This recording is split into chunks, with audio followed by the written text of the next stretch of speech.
Hello, and welcome to the first episode of the TheDarkNest Podcast. I am so excited about this. I've been trying to get a podcast together for probably since the last podcast that I tried starting with Horror by Numbers, who's in the chat. That's really ironic because we were like just talking about you before the podcast started. Nice. But yeah.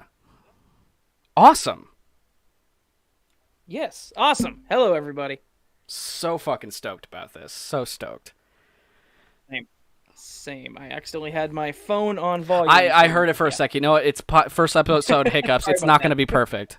It's obviously this is going to be a very bumpy first pilot because we have no idea what's going on. So yeah, thank you guys so much for stopping by. This is going to be fun. Hopefully, I don't have much to talk about, but if there's any indication that this is going to work, is that 10 minutes just flew by between me and Raven talking before the podcast started.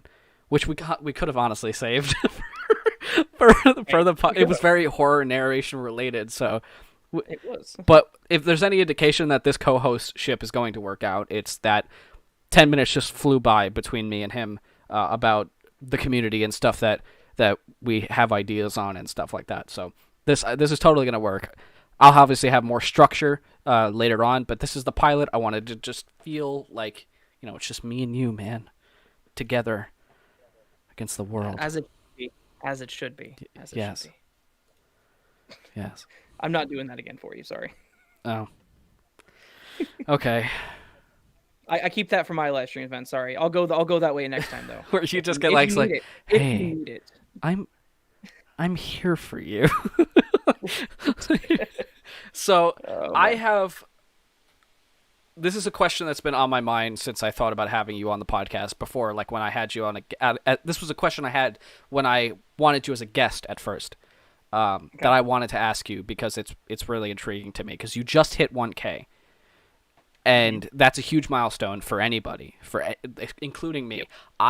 I want to know how you felt. I cried. I'm not gonna lie to anybody. I cried when I hit 1K. So. I want to know what your reaction was to hitting it. Well, it was around 9:30, 10 o'clock on, I think, a Saturday. So I was tired and doing nothing. And I said to Patience, my wife, holy shit, I hit 1,000. A lot louder than that. I won't scream into the microphone for everybody. Right, because it just like to just blast out my speakers. I don't think I cried, but I did scream. And well, it was insane because I did not expect it to happen. Well, you are a little bit older than me, so like you obviously can keep your composure better than me, I guess. You're a lot less emotional. I'm older. Hang on, I'm older than you? Didn't you say you were like 28? I'm 29. Yeah, so I'm 22. Oh. Yeah. Oh, I didn't know that. Yeah. So, okay, well, I'm older than this you. completely fucks up everything. I thought you were like 35. Fuck off. I'm not being a part of this anymore. No, I thought you were a little closer to my age, but that's fine. That's not well, mentally, I'm like 40. Mentally, I'm like 15. What's your point? Well, sometimes mentally, I'm like 2, so. Like, don't talk to me like that. I don't like it. But no, it was honestly a surreal moment. Like I said to you, I'm analytical. I watch the numbers way more than I should, and Stories After Midnight would kick my ass for saying that. But it was surreal to see it roll over to 1K instead of being numerical. It really was, to be honest. Oh, like watching, like it say like just the 1000, but it said 1K. Right. I do kind of like how it's different now. Right. Because obviously it went from like 999 literally on my channel to 1K, and it's just one of the things it's you a see. Thing. It's a thing. Right. Like it's an actual. There's a letter thing there. There's a letter now. You feel more important because there's a letter there. Right. Exactly. And I don't know. 1,050 or 1,500 to me does not sound as good as 1.5K. Right. I don't like how it now says like 1.07K because you could just put 1070 in the same space. Yeah, that's the one that irks me because I never tell like what. At first, I didn't know what that meant. I'm like, wait, I hit 1,500 already, and I got so fucking confused. Right. But no, yeah, it was, like I said, it was surreal. I yelled. Unfortunately, Patience is working, so she can't attest to that right now. But Well, then you're obviously lying. yeah, it was You're obviously balled out like a baby, and you just don't want to admit it. Clearly, yes. No, it was awesome. Okay, you said you cried. I did. Did you? Be honest. Did you literally cry? Okay, so let me break it. I don't have exact dates because it happened way before yours did. So like, this is a distant thing in my head. So I remember when I hit 1,000, I knew it was going to happen, and every time I get close to a milestone, I'm not going to deny it. I post it on Twitter so I can get closer to it. Because I'm just right there. So I posted it on Twitter, and I was really, really excited about it. And I didn't think it was going to happen at the night that it did, but I'm pretty sure it was around a similar time, like 9 or 10 o'clock.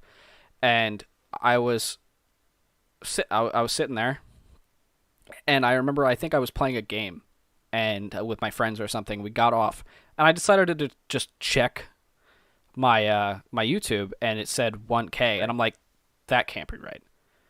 So I checked YouTube Studio because that's usually the right number, and it said 1,000, and I'm like, no.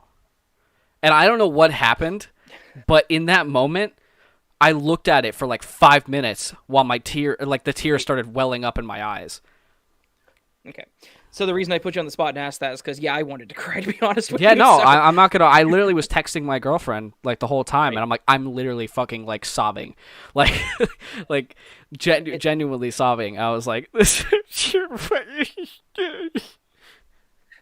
The only thing that annoys me whenever it happened, I didn't get a screenshot in studio of whenever it actually said 1000. Oh, I wish I did. Because I clicked over.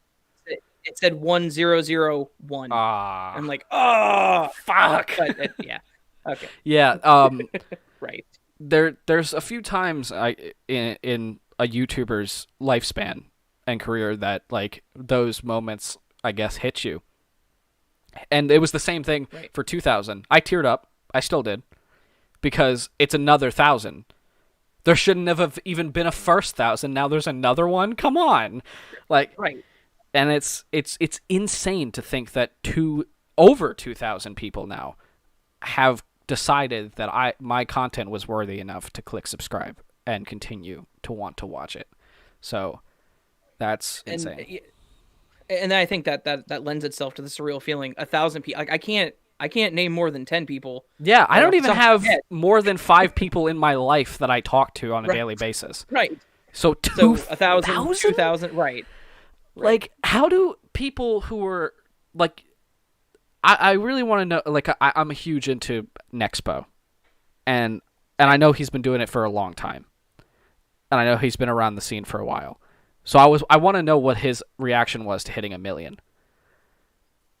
He doesn't seem like the type of person that would be like, oh my god, because he doesn't seem like he's that type of person, but I want to know what the type of person he is, like what he would say to seeing that and hitting that. I'm actually curious on that now too. I don't know, because I know he's he's like, if you even listen to his videos, he's very kind of reserved, but also like edgy in a way. And I really want to know. He's also very weird, so I really want to know what his reaction to it would be. Would he actually, like, bawl, or he would just be like, obviously I'm Nexpo, like, duh. I'm like, if there's anybody that deserves 1 million, it's him. Like, his work is, he is the top deep dive channel for a reason. Like, agreed. He does, his quality is unmatched, and I don't think like like Barely Sociable and Rainbot don't deserve what they have, or 1 million subscribers. But I think it's clear that there is an obvious step up in quality and care about these videos compared to the others. Completely agree. Honestly, I think I would have to say he was probably just like, yeah, it was gonna happen. I knew it was gonna happen. It's okay. I mean, when you put in that much work, I guess it kind of just numbs you to it at some point. Like, right. I could not imagine doing the amount of work that Nexpo does to put work into his videos. Like, I couldn't imagine the amount of stuff that takes to go into that.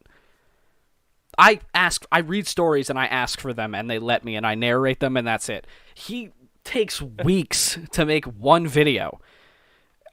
I can't. As they're looking at it, he has, what is this, 97 videos total? Yeah.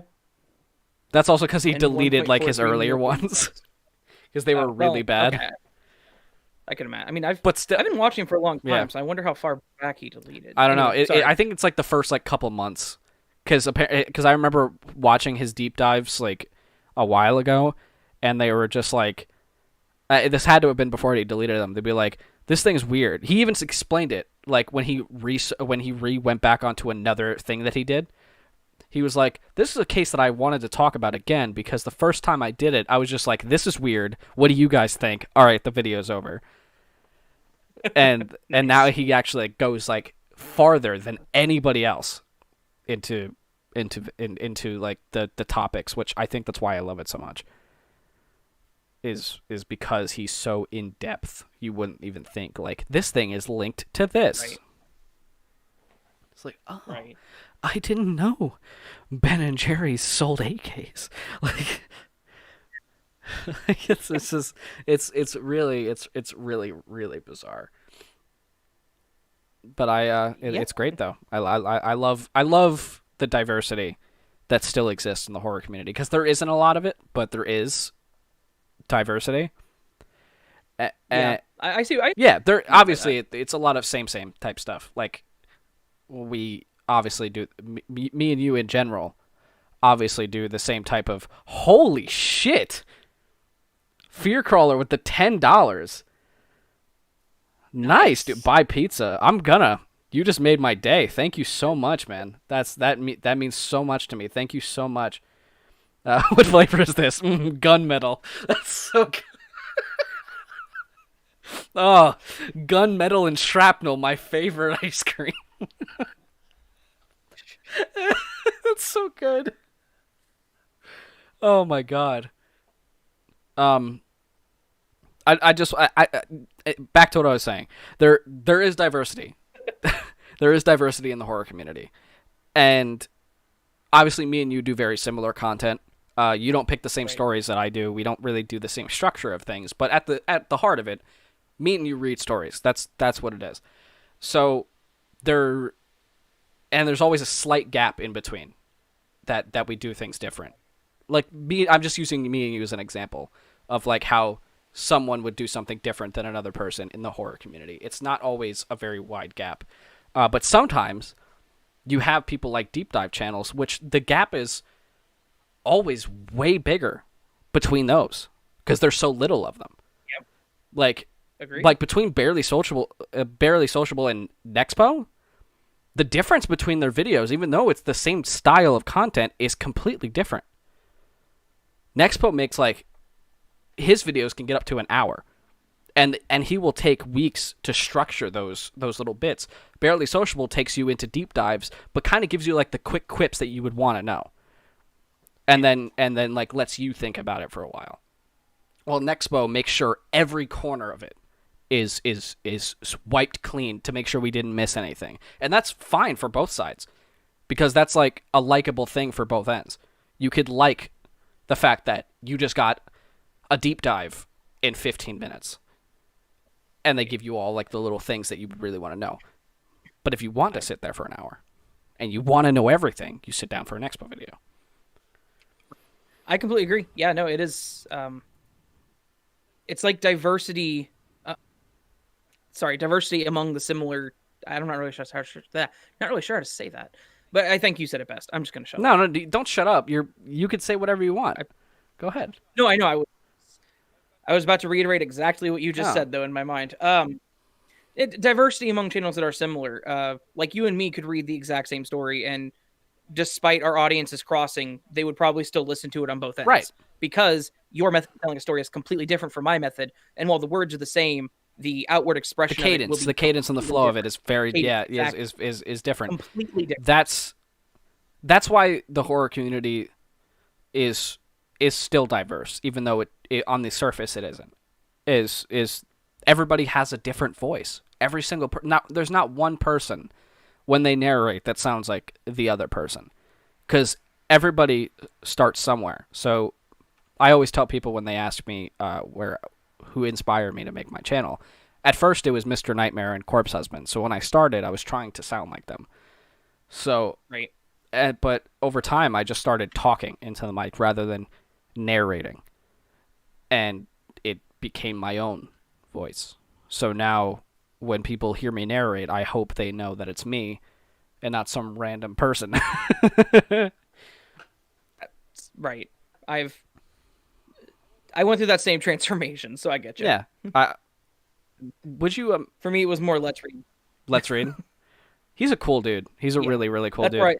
That's where my mind started with it. So, but I've definitely found my voice, as obviously as you said, you have. But you're about to say something. So. Would you imagine just having a recognizable voice like Corpse Husband or Mr. Nightmare? Like, you know for a fact that by just talking, people would know it's you. Like if you popped into a chat, like a random Discord, and your name wasn't Corpse, or like if Corpse Husband dropped into a chat and it wasn't Corpse Husband's name, it was like Falafel or something, and he pops in and he just starts talking, and like, Corpse Husband? Is that you? Like, could you imagine that? Like, you, as the Raven Dreams, going into a random Discord and just talking without your name being that or your profile picture being that. And people are just like, Raven? Oh my god, dude.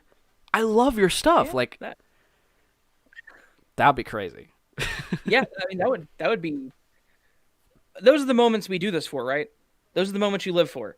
Obviously, we do this for fun, but that's one of those things that in the future, if that happens, right, whenever it does happen, it'll be as surreal as that first 1,000, right? I feel like it would be, but it always comes down to like, what was I gonna say? It always comes down to. It's really hard to speak for some reason right now. Fuck, what were you saying? I just lost my whole train of thought.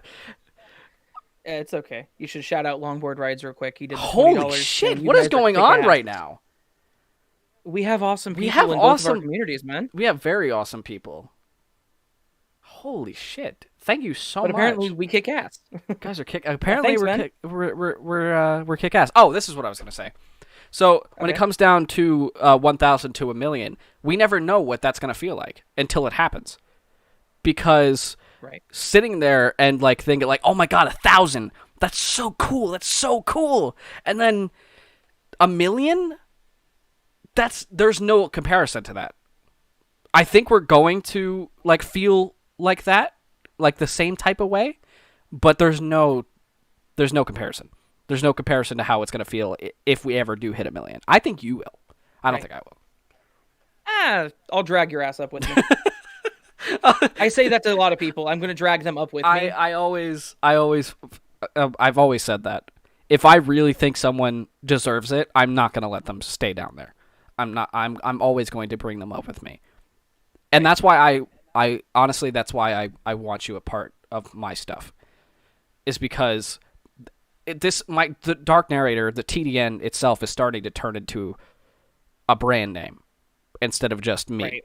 So with the whole podcast and putting it on Anchor, Josh, thank you so much for the 5. I fucking love these people. That's my best friend right there, by the way. 30. What is going on? Jesus fucking Christ! Holy shit! I'm gonna have to cut this out of like the Spotify versions because this is not gonna make sense. But no, it won't. But oh my god, Jesus Christ! Just to read what Josh said. Nah, we do it for the clout, baby. We do it for the clout. And I like that. Josh is all about that clout.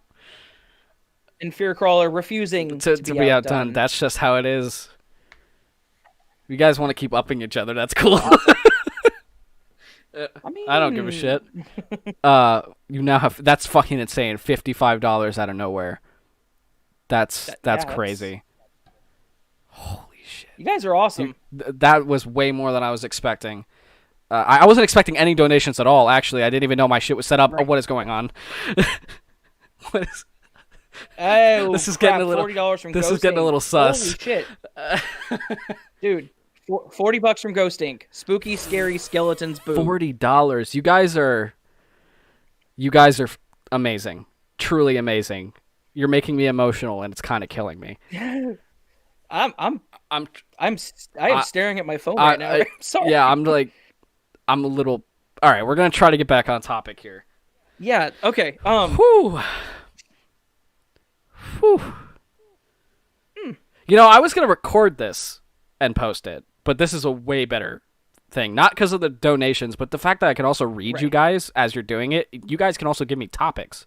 Like this is gonna be way easier than recording it and posting it. So, but I think what we were talking about was the feeling of getting a certain amount of subs. Right. That's pretty. You said the feeling of getting 1 million, you'll never know it until you actually get close to it. And it kind of goes along the fact that I was talking to my boss like way before I quit of what it's like as a fifth dimensional being, like something absurd to us, like what a fifth dimensional being, like being like a god level being would be, like them creating worlds or something. To us, it would be so absurd, but to them, it's just snap of their fingers and it's done. To them, it's Thursday, it's right? So it's like the same type of thing. Like, oh yeah, 1,000 to us is crazy, but 1 million, we'll never be able to physically comprehend what that feels like until it happens. Right. Yeah. It's without going into a strange way of saying this, subs in the end kind of do feel like a currency whenever you're doing this. Yeah, I agree. You get 1 sub, it's awesome. You get 100 subs, you're like, oh, I have 100 subs. You hit 1,000, you're like, holy crap, I have 1,000 subs. Yeah. You hit 1 million, you're like, I made it. Yeah. I've always dreamed of having one of the plaques, like the 100K plaques. Yes. And I've honestly, if that ever happens to me, I'm not going to be able to console myself. Like I know for a fact I'm going to burst into tears looking at it. Well, and I would say, who was it? There was somebody, was it Corpse Husband, who did like a live on Instagram? He had one of his plaques sitting on the floor collecting dust. Oh my god, are you serious? I'd have to go find it. It may not have been him, but I doubt it was a bigger name because it was like it was somebody. And I mean, okay, I'll go find it. I don't know. I feel like Corpse. It was just I feel like Corpse wouldn't do that. I feel like he's a good dude. I feel like he would definitely show his love for Maybe it wasn't him. It was. I mean, his profile picture is fan art. So like, I doubt. Right. I'm not saying he doesn't love it. I'm just saying it was like, yeah, I have the plaque. It's never mind. I didn't mean to like say, hey, he doesn't appreciate it. No. Like, I get it. You had the plaque, and it's like you said, it's a Thursday, right? Right. Exactly. Yeah, okay, that makes sense. That makes sense. He's already had a plaque, so a second plaque is like, right. But and like this one's bigger and it's gold. I'll try to go back on and find it and see if I can send it to you, because it was just because someone in the comments was like, that plaque is sitting there collecting dust. Oh, it was a funny moment. CCG, thanks so much for the $2. Congratulations to the both of you. Thank you so much. It means a lot. Hello, CCG. It's very nice to see you in the chat as well. I haven't communicated with her much. Sorry, lately. I haven't really seen her been popping up in like comment sections that much either. So no, I think she's been busy, and I'm not trying to change the subject. I hope you're okay, CCG, and we miss you. And it's good for you to stop by. I saw you in the server, definitely. So I saw that you were there. So thanks for dropping in. If you guys aren't in the Discord server, I definitely recommend it. It'll be in the description below. We're a loving community, so please stop by if you can.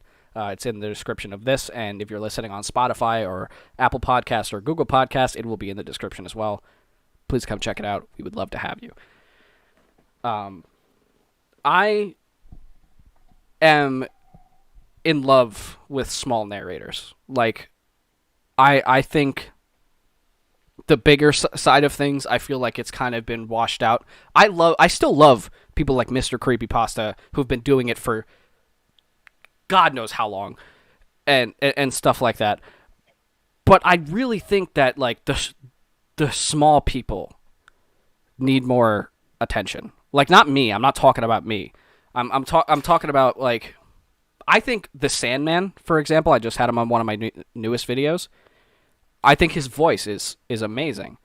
It's so deep, it's so soothing.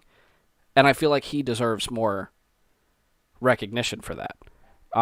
So what I want to ask you is, what narrator do you think, besides yourself, needs more recognition?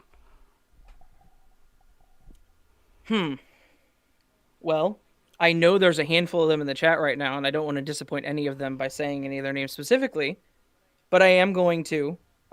This is not against anybody else. I love all of you guys. Creep Spaghetti works his ass off for his stuff. He just... Sorry, I just want to say, I never get a chance to tell him because we don't talk like that, but I want to say that Creep Spaghetti, in terms of, like, your video editing and quality, is far past mine. That's what I'm saying. Like, he works his ass off. He just recently turned 18, and he's just been doing this for fun. And he's that young? That's what I'm saying. What the fuck? Yeah, it blows me away whenever he gets a video out, and I'm like, dude, this is freaking amazing. Yeah, that's... Like, he knows kudos to you, Adobe in and out. So... No wonder his stuff looks like that. I was, like, confused. Right. I'm like, he just started, and his stuff is, like, already far past mine. Like, that's insane. Kudos to you, dude. I would love to see him keep improving himself and really grow, because I know he could. He absolutely could. I'm really into the whole idea of bringing back up old pastas. Like, I like that idea. While I'm not agreeable with every pasta, because I think there's some that are just terrible, and I never understood how they ever got popular. But I do like the fact that he just brings up, like, the older pastas that everybody loves and does it in a new way. And I really appreciate that as someone who has been listening to creepypasta narrators since, like, 2010. It's really humbling to see the fact that people still appreciate them for what they are. Right. And I think that really does bleed over into how he does things, because he obviously has a love for this stuff. So that passion is it definitely shines through his work, and I love that about him. And as far as, like, him being as far as him as a personal just friend, he's a cool dude. One of the most positive people I have ever spoken to. He's a really, really nice dude. I've only gotten to chat with him for I know, I see that. I know from what I've heard, from what I've seen, like, the little bits that like the little things that I've had with him, like the little combos, and, like, the personal DMs and stuff, that he is a really, really nice dude. And he is... I hope he never gets broken by this community, because sometimes it could be very harsh. And same. I hope you never lose it, because we need more people like that, more genuine people. So keep it up, man. I know you'll make it. For a fact, I know. You're around long enough, you know when someone, if they grind, they'll make it, and I know you will. So just keep it up, man. Right. Keep doing you. Agreed. Yeah. Wow. That was a very emotional. It chat was. Now. I'm very warm inside. And the hint is Russian research in the late 1940s. Oh, is it a Russian sleep experiment? Whoa. You know, I have a thing called Creepypasta Backlogs, which is really hard to keep up, because what it essentially is me narrating creepypastas or no sleeps that I never got to narrate because I wasn't a narrator when they came out. So I had never read The Russian Sleep Experiment until about 6 months ago. And that's insane for a narrator to have never touched that story. I've never read it, but I've heard it narrated. Oh, no, I never even watched a video on it. Okay. I knew what the gist of it was, like you know, the whole sleep experiment stuff and, like, a couple of, like, little tidbits, but I never read the whole story. I never had it narrated to me. So I was like, this is perfect for the Creepypasta Backlogs. I want to narrate this, and it's amazing. It's such a well-written story. Right. And it shouldn't be off-played as, like, an oldie. It should be always, like, inducted into, like, this hall of fame for creepypastas, because it's one of the best, honestly. I agree. Yeah. It is. Like I said, I need to actually read the original story just to say I have actually read it, minus just having it read to me. But I remember listening to it whenever I used to work my office job. And I don't think I got any work done that day. Like, I just listened to the whole damn thing. Yeah, it's a good story. So, it's a good story. It is. It absolutely I is. know this isn't a non-well-known narrator, but I just gotta say, there are creepypasta narrators that I still really do enjoy. One is The Dark Somnium. I think absolutely he is one of the best to do it. I personally think his quality of his videos and his voice, and I was just listening to one I think he posted like last night or the night before. It was like a half-hour one about a gateway that travels between like 19,000 light years or something, and it was such a good story. It hooked me so hard. It takes a lot for me to listen to a half-hour video because my attention span is like the size of a walnut. So when you catch me, that's how you know it's got to be something. So I've been listening to it a lot more lately, and that video in particular was superb. And he added sound effects of gunshots and dogs barking, and I'm like, Jesus, I feel like I'm listening to an audiobook. This is fucking awesome.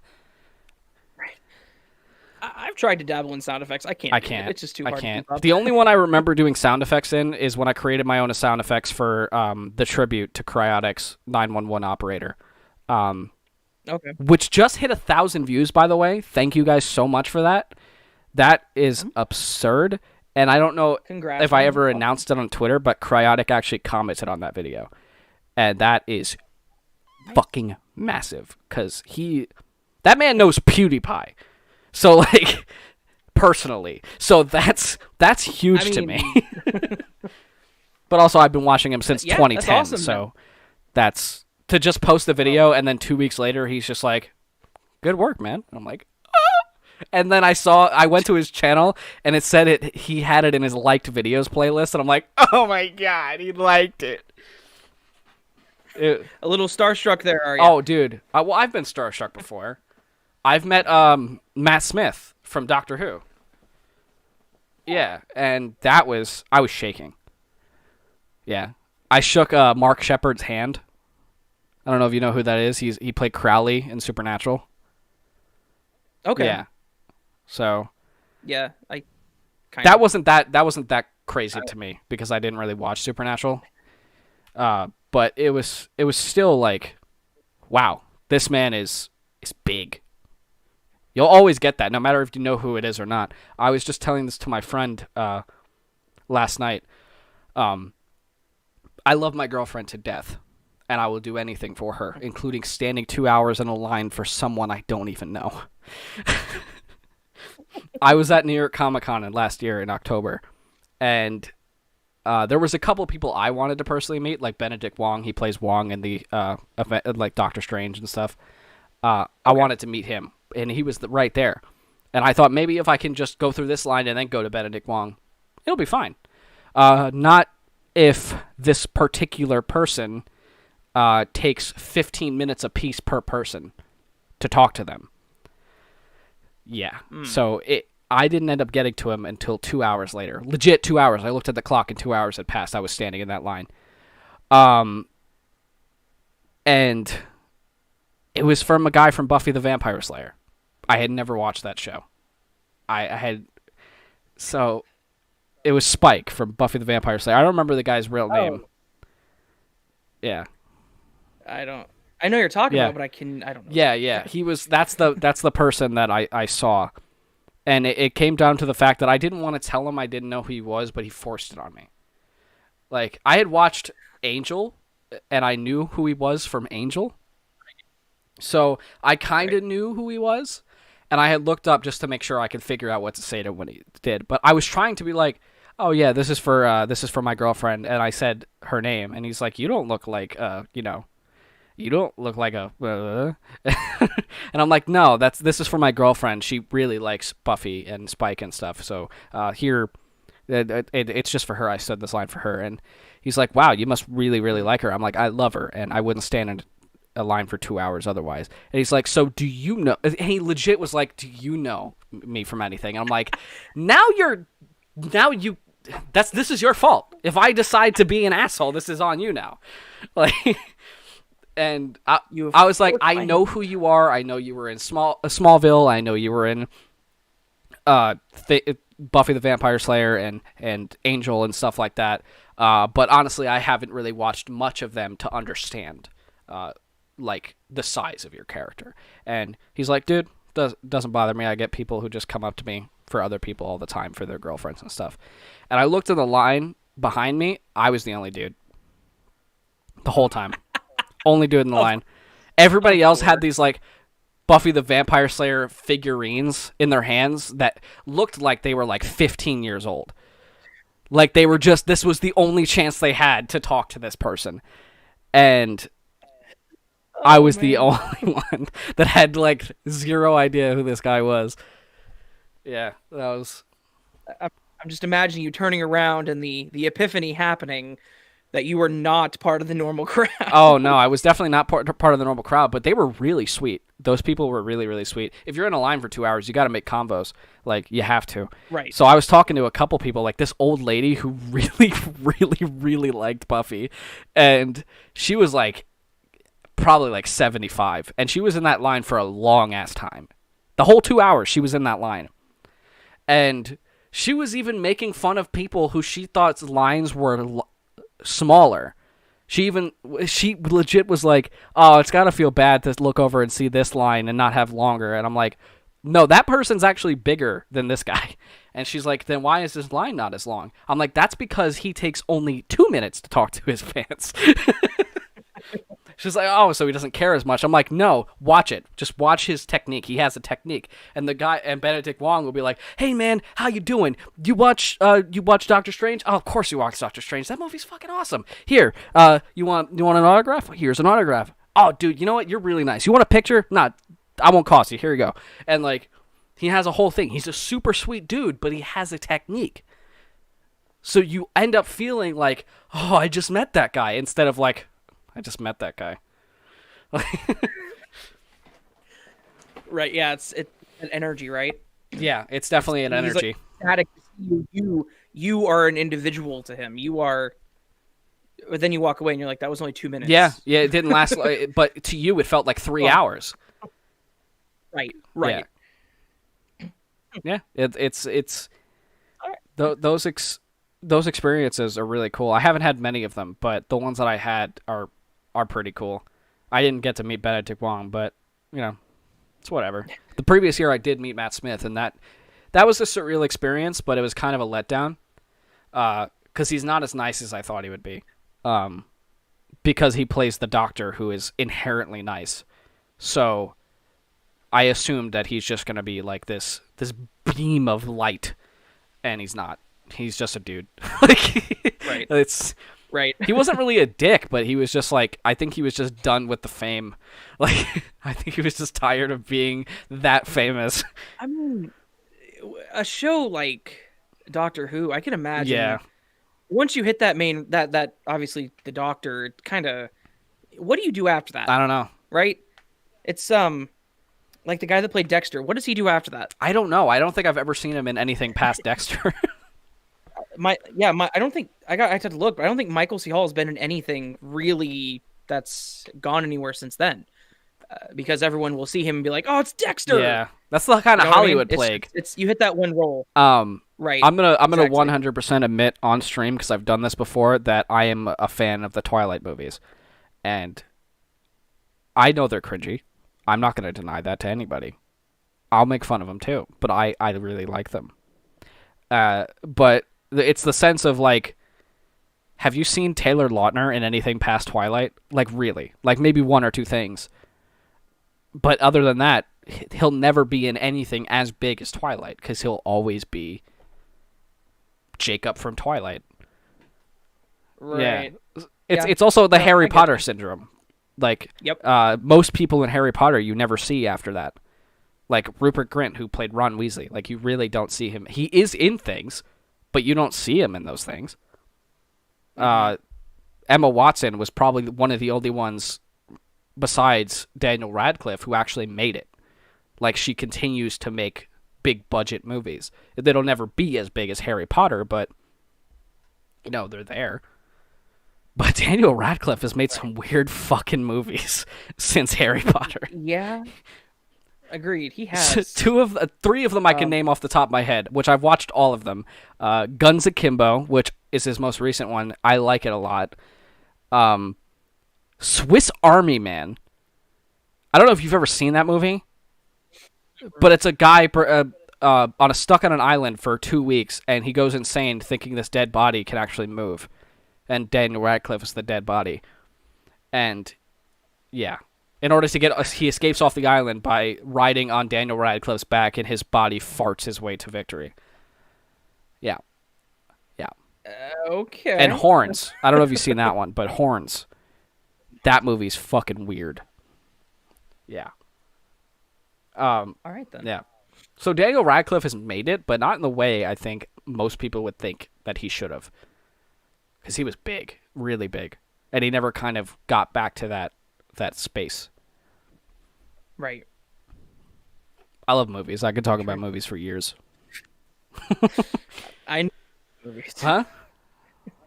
I know you love movies. I can tell. Oh, do I? I can tell you do. What?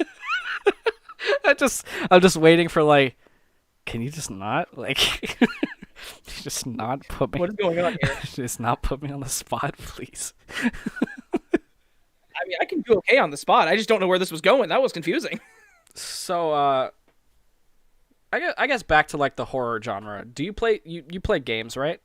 I know you streamed, like, one game that I remember seeing on... It was kind of like a weird, creepy game. It was a couple months ago. I've streamed two. I don't remember I must have not have been there for that one. But I do remember the Office-based one that you played. God's Basement. Yeah, that was fun. Okay. So horror games. Yeah. No. Yeah. Do you are you, like, familiar with, like, the scope of it? Like, the scope of God's Basement? No. I don't even know what that game is. When I was watching it, I had no idea. No. Okay. No, I mean, like, in general, as horror games, like, are you a fan of just horror games in general? Okay, yeah, sorry. I was like, what? Sometimes you have to spell stuff out for me. No, it's fine. Don't worry about it. Yeah. So what's your favorite horror game, then? Yeah. I could go the obvious route and say Silent Hill. That's a good one. I mean, you could consider it a horror game. I would say Bloodborne. It's kind of a Lovecraftian action game, but there is definitely a horror aspect to it. I don't know if I would say it's horror, but if it scared you, then it could be. Some of the monsters are... Well, okay, and maybe that's the thing. It's like the design of the monsters make it feel like a horror game. I'm trying to think, what have I played recently that's a horror game? Beyond Silent Hill, I mean, I want to start playing 2 again, because I got the HD collection. Which Silent Hill, so Josh I asks? On the spot. Which Silent Hill specifically? Yeah. My favorite one is 4, which might be a controversial Is that the opinion. one that he's in, like, stuck in that apartment? Yeah, the room. I know a lot of people would say probably 1 and 3, or I've only ever played 1 and 2, and I think I played what was the one on the Wii? Shattered Memories? Okay, yeah, that one was kind of like a weird remaster of 1 or remake of 1. Yeah. That one was weird. That one was weird. I don't remember liking it that much. Like, I liked it, but I don't think I ever finished it. Like I said, 4 was my favorite, and that might just be the nostalgia factor, to be honest with you, because that was like the first game I played from start to finish over a couple days, on the PS2. We may have to schedule horror games for another conversation so I can gather my bearings. I suck at them. Horror games is one of my favorite genre of gaming. So any frictional game would be my answer. But if I have to be specific, it was probably Penumbra: Black Plague or Soma. Soma is, in my opinion, one of the greatest horror games ever constructed. It's Lovecraftian. It takes place at the bottom of the ocean floor. There's barely any actual monsters. It's made by the same people who made Amnesia, so you know it's just atmosphere. So right, it's amazing. I love it so much. I have played Amnesia. I've played Amnesia before. That one's good. Fucks you up. Dead Space. Oh yeah, Dead Space is good. Dead Space scared the shit out of me. I remember that scaring me like crazy. Dead Space. And Patience is in the chat. She can attest to this now too. I think the only horror game I've ever played that I turned off because it actually scared the shit out of me was Outlast. Oh my god, Outlast. I forgot about Outlast. That game is fucking terrifying. I don't remember the scene, but something happened. I literally screamed and I shut it off, and I haven't played it since. I remember a thing I couldn't finish was PT. I actually did not have a PS4 whenever that was a My thing. friend did, so I was able to actually play it, and he was like, here, just sit down, and we'll see how far you can get. I got maybe about 10 minutes. I couldn't. I couldn't fucking play it. It was too fucking scary. I hated it so much. And to this day, I've only seen the ending through YouTube videos. I didn't even sit to watch him fucking finish it. Like, I could not do it. I practically shit myself. It was the only time I can say playing a horror game, or horror in general, has basically, I can feel it. Like, It was that bad. Fatal Frame. Okay. I think I played Fatal Frame. I have to call out Laura on that one. Fatal Frame is one of my favorite games ever. Absolutely love Fatal Frame. Kind of wish they would make a new one. I think I've heard of it. You've only heard of it? I think I've heard of it. If you have access to a PS2 or I don't. software that can I could get like a PS2 emulator. I wasn't going to say it just because that stuff is frowned upon, but yeah. Well, let's be honest, everybody does it. No, I know. But if you can get an emulator, I highly recommend that one. That's the one where you're the character in basically the haunted house. It's very Japanese. Right. You have the camera, and you can take the pictures of ghosts to kill them. I definitely. I remember watching a Game Grumps video on it. I played through the first two of those way back. Does BioShock count? Sometimes. I think BioShock. Definitely the first one, when like the random people. It's BioShock is a horror game. If Condemned is a horror game, because Condemned Criminal Origins is only a horror game because random people pop out of nowhere sometimes, and they just swing pipes at you. It's the same thing with BioShock. They just come out of nowhere and swing a fucking axe at your face or shoot you with a fireball for no reason. And so yeah, I would say BioShock actually did have a moment that actually did scare me. Minor spoilers, not actually. By the way, BioShock is one of my favorite games ever made. It's one of mine. Superb. I was being general, right. Like minor spoilers. There's the part where you I don't know if they're called Ghost. I need to replay that game. The ones that have like the rabbit masks. Yeah. They're the people. There was one point like I turned around and the guy was just standing there, and it freaked me out because it was like a jump scare. That actually did scare me. So kind of BioShock. Yeah, I don't know. No, I'm not saying I'm not. I don't know if Josh, I'm not saying it's bad. I'm just saying in similar cases, that's why I think you would consider BioShock and Condemned a horror game, even though I don't technically think they are. They're more like they're action games. Yeah, they're like sci-fi horror action type things, but they're not super like creepy. I think BioShock is definitely creepy. I think it's more creepy than Condemned. Condemned is still really good, but it kind of becomes repetitive in a sense because the story is way more loose than you want it to be, and you never really feel like you're a part of it most of the time. But I definitely think it's good. I think it's a good experience. In Alien Isolation. Oh my god, too. No, that's a game I couldn't finish. That's 100% a game I couldn't get past the first 5 minutes. I actually have it. I need to play the first point. There's a point in the first part of the game where you get to this bridge and somebody's like coaxing you through it. You have to get there, and they're on the loudspeaker like, you just have to wait until the shuttle gets there. Just wait like 30 seconds. So as this 30 seconds happens, all the lights shut off, and then you start to hear like tapping, like kind of like scraping and crawling, and it's up in the vents above you.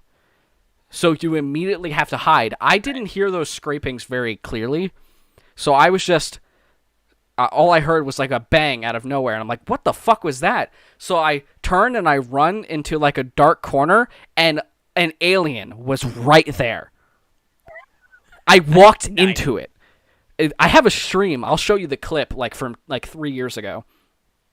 But where it just jumps out and fucking like eats my face. I screamed at the top of my lungs, turned it off, never played it again. That's the first 5 minutes of the game, by the way. I wasn't like an hour in, and I was like, all right, you know what, this is too much. Like, no, that game, I could remember, like, I was completely, like, stone. Like, I couldn't move my physical body, besides from the fact of my controllers and my fingers. Like, that's what it was. Like, I was just sitting there all stiff and shit the entire time, like, this is fucking stupid. Like, is something gonna pop, please? Like, yeah, I remember. The game is superb. Like, that game is fucking awesome. It's so well constructed, but fuck that game.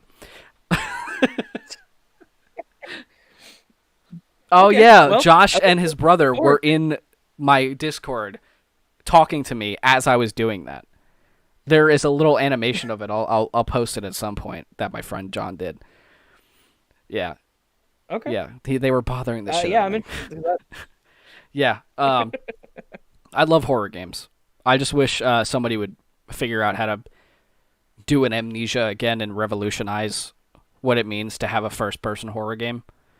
Because, let's be honest, not many people really took it like as a horror thing until Amnesia. Like, Amnesia, I think, set a clear bar when it came out of, like, this is well made. There's times in most of the things in the game can't even actually physically hurt you, but they scare the living shit out of you for some reason. Right. It's that atmospheric horror that it adds to it. There is a part of the game where you hear a sound, like the grunt is coming, like he starts roaring. He's never actually there. It's a sound they implemented in the game. Nice. Yeah. Nice. Horror is dead. More FNAF? No, more FNAF, please. I was honestly thinking that the whole FNAF thing was over when The Joy of Creation came out and they did that first-person horror FNAF thing. I was like, this is awesome. They're making a full game out of this, and the full game comes out, and it's like, yeah, the story mode basically is you sitting on a couch and looking around, and then sometimes we'll let you move. It's like, oh, thanks. So it's FNAF is what you're saying. It's FNAF, but they took the best bit of what the demo was and turned it into a fucking minigame. They got scared, like, well, no one's gonna care if it's not FNAF, because FNAF has plushies in GameStop, so, like... Yep. Really. Until Dawn... And how many videos by Game Theory? 1,000 of them? Yeah, a lot. And about 15,000 Markiplier videos. Until Dawn, I don't actually... I know I watched videos on it. I don't think I've ever actually played it. Until Dawn was good. I didn't play it personally, but Patience played all the way through it, and I watched it the whole time. It's a good game. It's one of those, I don't want to say walking sims, but it's more like you control the story by pushing a single button every once in a while kind of games. Like Detroit Become Human. There's more. Like something like that. Yeah. It's literally like Detroit Become Human. Which is also good. I love Detroit Become Human. I think it's amazing, and I think it's very well constructed. I think Quantic Dreams has a very, very good way of making games, even though they're technically not games, just more of interactive movies, but they give you stories you also can't get in movies. Like, you don't usually see these types of things. So Beyond Two Souls and Detroit Become Human and Heavy Rain, all those games, and Fahrenheit, like, all these games, like, they feel like you're a part of a movie, which is very hard to get, so I think that's why I love them so much. Agreed. But no, so it's very much like that. Right. You can do some stuff, but the game will push you forward eventually, and you do have to do things. The good thing I love about that one is, much like how Quantic Dream does, if you screw up, you are punished for it. Oh, yeah. Hard. The whole fucking story is fucked. I remember Patience. Right. I remember Patience's playthrough. She ended up with, like, 1 character left out of, like, 7? Jesus. She killed, like, the main character at the end of the game. It was God. terrible. She survived the entire thing just to screw up at the end. It was good. It was fun, though. It's a good game. I like it. If you do have a PS4, I don't think it's on Steam. I think it's just Sony exclusive. Oh, no. I do. They recently, most of Sony's games just got ported to PC through Epic. And now Epic is and now Sony is now merging with Steam, so you can actually find Beyond Two Souls and Heavy Rain on Steam. Right. Yeah. Okay. Well, in that case, if Until Dawn gets on Jay, there, don't and it's say a hi. decent price, Sorry, I do I'm not really reading the chat. It's like I'm doing like a podcast type thing. I'm so used to it because I was on Deadline, and that's how Deadline worked. It was more or less like, yeah, there's a chat there, and sometimes we'll read it, but most of the time it's more of a podcast because we know it's going up somewhere else, and it's kind of less editing. But hello, I'm sorry. I didn't mean that. the Deadline. I was thinking Dateline NBC whenever you said that. Why were you on Dateline? What's going on? Well, obviously, to get a date, duh. What else? Jeez. Isn't that where Chris was? No. Anyway. Wasn't he? Isn't that not relevant. Charles Manson? Isn't that serial killers? Okay. Look, I don't know what I'm talking about. I never do. Listen, I don't know what I'm talking about. I just act like I do, and people listen to it for some reason. Yeah. I mean, we've gone almost an hour now. That's actually pretty impressive. That is pretty impressive. It flew by very, very fast. This is something I've been wanting to. I just want to address this. This is something I've been wanting to do for a very long time, and I never really felt like I had the ability to do it because I never wanted to do a podcast where it was just me. Because if you can't tell, when I talk and there's nobody on the other end, my brain goes into shit mode, and I just can't figure out what to say now. And it's just easier to bounce off of someone, especially if they are as talkative and as informational as you. So, thank you for being here. I'm taking the compliment and I'm running with it, yeah. So thank you. What's the worst horror movie, in your opinion? A lot of them. A lot of them are really bad. There are. But people really, really like them. I can name a couple, two of them, which I've watched recently for the first time. La Llorona was absolute fucking garbage. Me and my girlfriend watched it, and it was so laughable. It was ridiculous. The Relic, that one was really bad. The fucked up part about Relic was that it was really, really scary until the end. The end killed it, 100%. Yeah, those... Ugh. Yeah. I hate... Ugh. There's horror movies that are really fucking bad, because it's just easy to make them really very cringy. What about you? It is.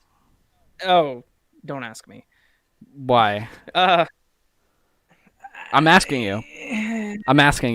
You told me not to, and I'm asking. Do you consider the Resident Evil movies to be horror? No. I don't. Even though the Resident Evil games are technically horror games, I don't consider the Resident Evil series horror. I consider them more action. So my problem is, if I don't think a movie looks good, or if I have people tell me it's not good, I typically don't watch it. Right. And I don't watch a lot of movies anymore anyways, because I don't have a lot of time. And I was actually talking to Patience about this earlier. I can't remember the last actual horror movie that I sat down and watched. Really? Yeah, I know, and that's faux pas in the horror community, and I'm going to get shit for it, but I was about to log into my Netflix account to see if I could find some of them. You gotta hate at least one crappy horror movie. I know. That's my problem. I'm like, I got another one. Veronica. That movie, everybody told me it was going to be the scariest movie I've ever seen, and I watched it. It was fucking awful. I laughed. That movie was really bad. Would you like me to share your links for you and Raven? Go ahead. Don't you don't even have to ask. Just share it. The more people who know, the better. Yeah. Yeah. Josh, worst horror movie, Green Mile, didn't scare me at all. But it did make me cry. Is that one considered a horror? No, he's joking. He's basically okay. I was like, no. He's basically saying because it's not a horror movie. Okay, I had a feeling. Midnight Meat Train. What about that movie Rubber about the killer tire? It's like Christine. Okay, hang on. Patience said Midnight Meat Train. I hope that's not the last horror movie we watched together, because I worked at Blockbuster when we saw that. Oh my god. Really? How long ago was Blockbuster for you? Because I know it ended in like 2013, so anywhere before that. Around 2012. Oh my god. That's the last horror movie you watch. I don't blame you. Honestly, the genre's fucked. I don't think that was. I know I've watched at least one at my aunt's, and that was, I think, Mother. It was okay. Mother was so fucked up. It was. And I didn't like it because of it. It was messed up. It was okay. And I think that's my problem, is I've probably seen quite a few as of, between Blockbuster now. They just haven't left any sort of impression on my brain whatsoever. I'm just not into horror movies that much because of the tropes that they follow. And I'm more into like Marvel and like sci-fi and stuff like that. Right. Personally, I'm more, if it's a psychological movie, I'll watch that. That's, again, I was trying to log into Netflix. Have you seen Knives Out? I have not. Oh my god, you're missing out. You are missing out. Knives Out is fucking amazing. I know. I know I'm missing out. No, I know I'm missing out on that one because I've actually had people tell me. Listen, I have it on Vudu, so if you ever need a Vudu library, more than willing to lend it to you to watch certain movies. Okay. I appreciate that. I'm trying Patience, you have to drill him about this. All right? You have to. You guys have to watch it because you're both going to be, oh, dude, Get Out. Get Out was really good. Have you not seen Get Out? No. Oh, my God. All right. This is the last episode of the podcast. We're done. I'm kidding. Damn it. I knew this would happen. Fuck. I tried to avoid. We got an hour in. Fuck. Yeah, VHS was... Meh. What? There's some found footage horror movies that I really, really like. Like Blair Witch fucked me up.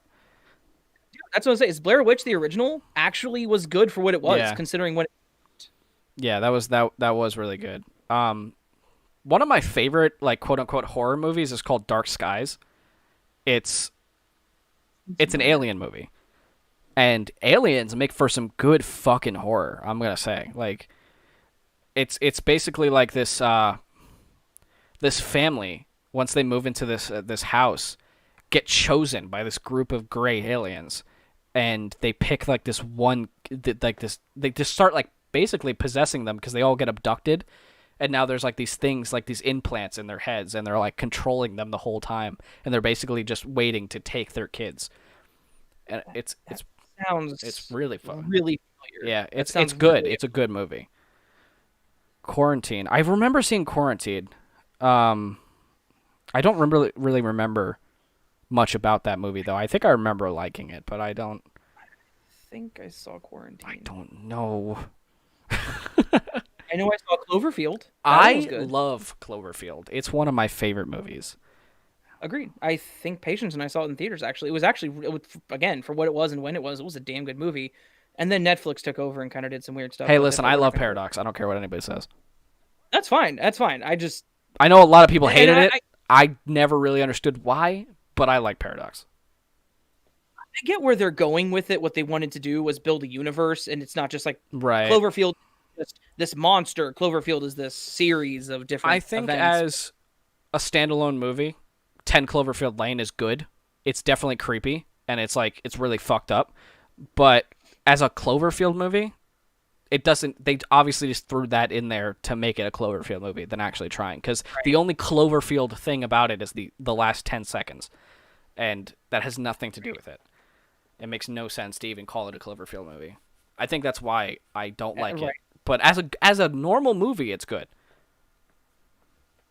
And yeah, and then I think maybe some of the hate from those secondary Cloverfield movies, I suppose, are because the original one had that promise of a new kaiju, kind of, which hasn't happened since Godzilla. One that's actually mattered in the long run. So I think that people kind of took that's another thing that I'm really excited about is how the path that Godzilla is currently taking. I'm super excited for it.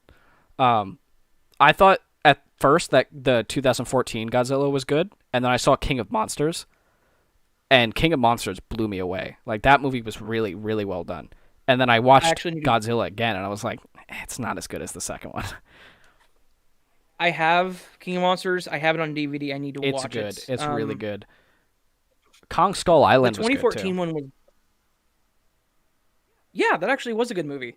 I was surprised. I actually did see that. I was very, very surprised. Agreed. That one was good. I don't get to watch enough movies, unfortunately. Which and I want sucks to watch because more. movies are great. Right? They're fucking awesome. Cloverfield is a bunch of alternate universes mixing together, especially Paradox. Yes. My girlfriend likes them just as much as I do. We most of the time agree on how good what we think movies are really good. So that's fun to just sit there and be like, yeah, I like this movie. Me too. Nobody else does. Fuck them. Like it's awesome. It's like you and them against the world. It's great. It's great. Agreed. So I'm looking. I know I keep saying this. I'm looking. Actually, I did log into my Netflix finally, so we're good on that. Ooh. If anyone wants my password, I'll let you know where it is, so you guys can remind me next time. That was a joke. I'm looking at my watch it again list, and I'm seeing a lot of patterns, ominous and psychological.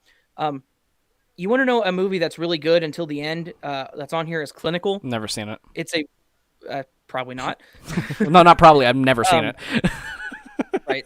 It has a really cool psychological twist to it. But the ending was absolute garbage. Right. I think it's a Netflix movie, actually. Which that tends to happen with everything I've seen that's exclusive to Netflix. That's a movie.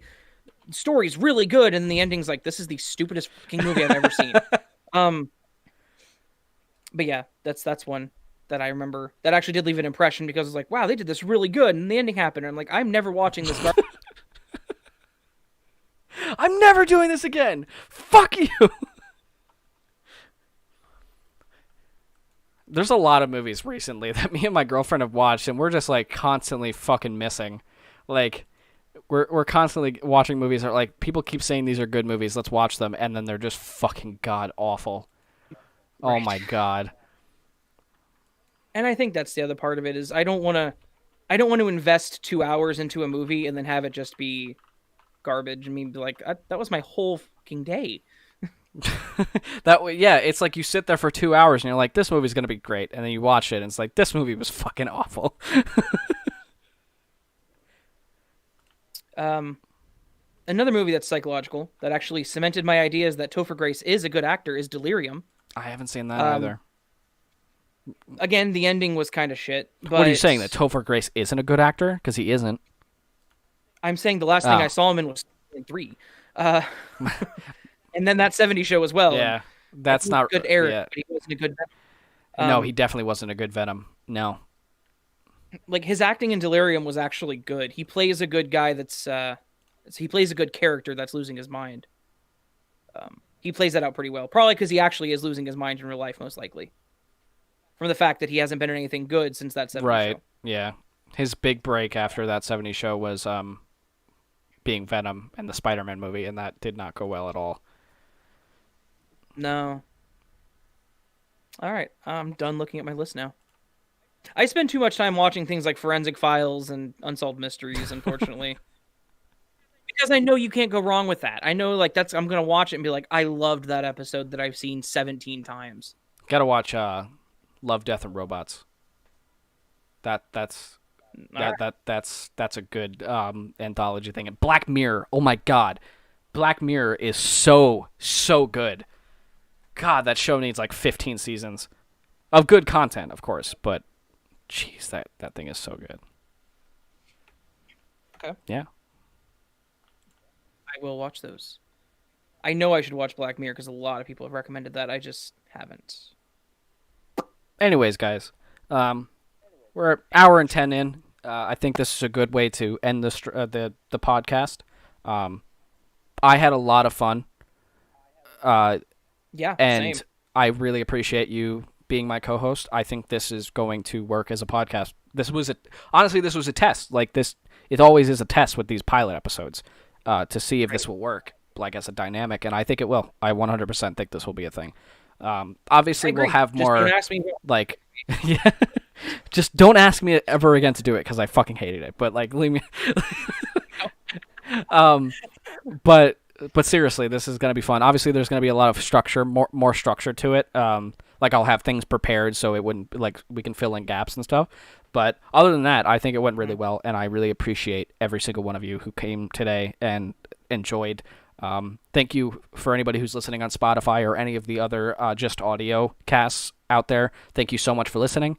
Thank you for everybody who joined and donated for no reason. like made me over $100 and something in an hour. That is, you guys are the best thing. Like, I'm getting a little emotional about it, but you guys are truly like the best thing in my life, and I really appreciate you. So thank you so much. Yeah, I definitely appreciate it as well. These guys in the chat have been awesome. They've been active the entire time. Yeah. A lot of people, a lot of names I've seen before. So definitely love you guys. Definitely appreciate it. You guys are awesome. And I am super excited to keep this going. Yeah. This will hopefully be every Tuesday, but once I start actually getting like a proper job, it might change the day, but I'll keep the time the same. So we will see you guys next Tuesday at 2 p.m. CST, 3 p.m. EST on this channel for the second episode of the Darknest Podcast. I've been TD and Horror Stories. This is As the Raven Dreams. Thank you guys so much for listening in.